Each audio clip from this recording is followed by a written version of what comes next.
Welcome back, everyone. Ready to dive into another historical puzzle? This time, we're heading to the beautiful island of Okinawa. Okinawa. Oh, I can already tell this is going to be a good one. Such a unique culture and history. Exactly. And today's deep dive will unearth those early whispers of connection between Okinawa and mainland Asia, particularly China. Always fascinating to see how cultures interacted across vast distances in the ancient world. Where are we starting? Well, we're starting with something that really makes you wonder. Something unexpected.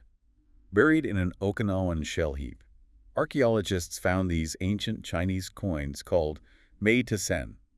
Imagine that. Coins. How far back are we talking? Try the 3rd century BC. Wow, that's surprisingly early for such a connection. What kind of coins are we talking about? These weren't your everyday round coins. These were knife-shaped relics from the Kingdom of Yan in North China. Ah, the yen.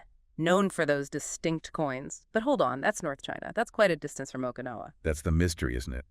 It really challenges our understanding of ancient trade routes and interactions. So how did these coins end up in Okinawa? Are we talking direct trade or something more roundabout? That's where it gets interesting.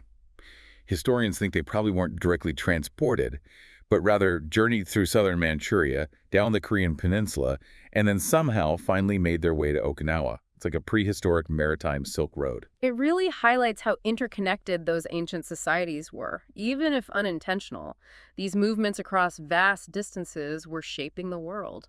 These coins are like breadcrumbs leading us back through time. But they're not our only clues.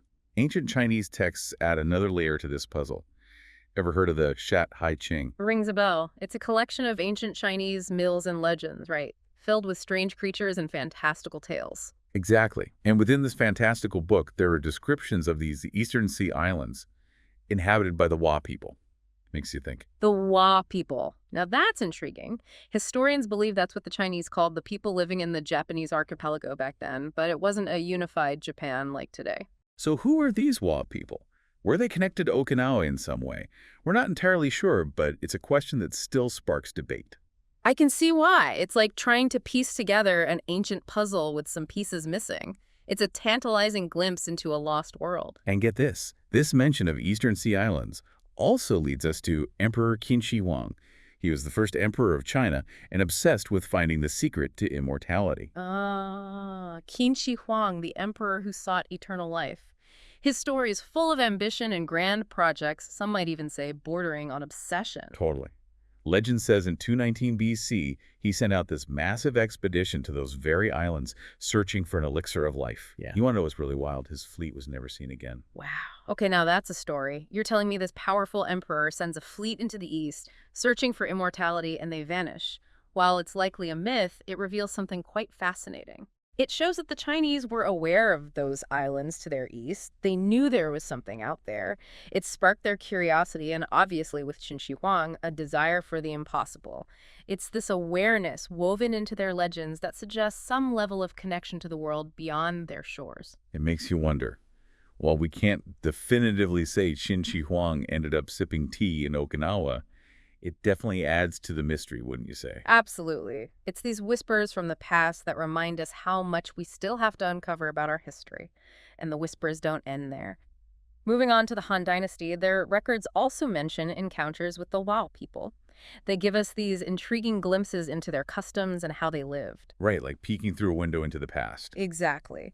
And here's where it gets even more interesting, especially considering our Okinawan mystery. These Han Dynasty records describe some Wa communities as queen countries. Queen countries, you mean? Societies led by female rulers. Wow, that does sound familiar, doesn't it?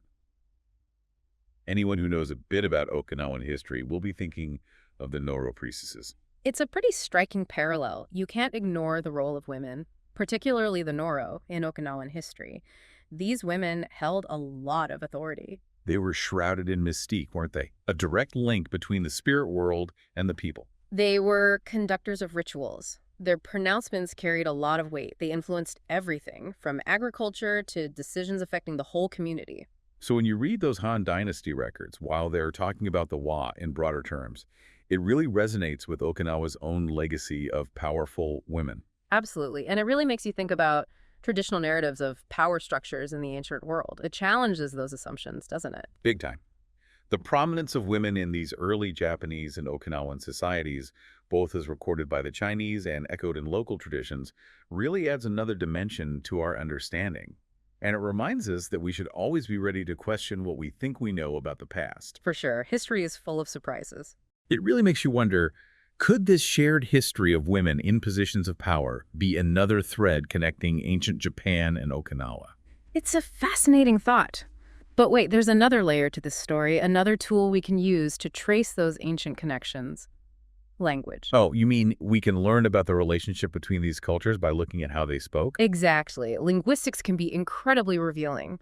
When we compare Japanese and Ryukyu languages, which is the language family that Okinawan belongs to, we see shared roots. So like a family tree, but for language. Precisely. And what's especially interesting is that the Okinawan language might actually hold clues to the past. What do you mean? Well, because of its relative isolation over the centuries, the Okinawan language may have preserved older linguistic features. It's like a time capsule, giving us a glimpse into how people spoke in the distant past. So we've got these ancient coins, these fantastical Chinese legends, and now we're talking about languages as time capsules. That's a lot to take in. Where does it all lead us in terms of Okinawa's origins? Well, it's like we've been gathering all these different pieces, right? Each one a clue to Okinawa's past. Those Chinese coins, the mei-to-sen, hint at surprisingly early connections to a much bigger world. And even if shrouded in myth, those Chinese records about the Wa people and those mysterious Eastern Sea Islands tell us something really important, Yeah, they reveal this early awareness of the islands and the people who lived there. sparking curiosity, exploration, and even that incredible quest for immortality with Qin Shi Huang. Exactly. And we can't forget those queen countries described in the Han Dynasty records, which leads us right back to the Nora priestesses. They really are a testament to Okinawa's unique place in history. Challenging everything we might assume about women and positions of power in the ancient world. And then there's that fascinating link with language. It really highlights how interconnected everything is. The Okinawan language, tucked away on its island home, might actually hold these linguistic echoes of the past, offering even more clues about its history. It's incredible, isn't it? It feels like we've just scratched the surface of Okinawa's story. Absolutely. And it leaves you wondering, what else is hidden within Okinawan culture, waiting to be discovered? What stories could their ancient songs and rituals tell? There's always more to learn, more to explore. It's a journey of discovery we hope you'll continue on your own. It's a fascinating journey through time, uncovering the mysteries of Okinawa's past. Thanks for joining us for another deep dive. Until next time.